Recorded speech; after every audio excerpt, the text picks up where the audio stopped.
Wah kak, kau main cocek-cocek lagi. Biasalah, kan tengah trend. Yang menyampuk ni kenapa pula?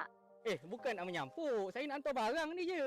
Saya baru order semalam. Takkan dah sampai? Entahlah kak, kerja saya hantar barang je ni. Gerak dulu Rasanya order semalam.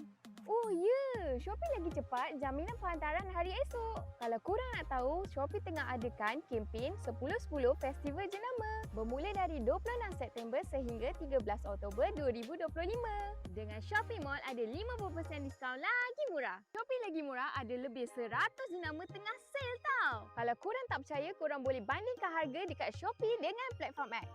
Shopee lagi murah kan? Pengguna yang bijak bandingkan harga sebelum beli. Ada lagi? Bukan dia dah hantar barang ke? Korang apa tunggu lagi? Jom beli di Shopee.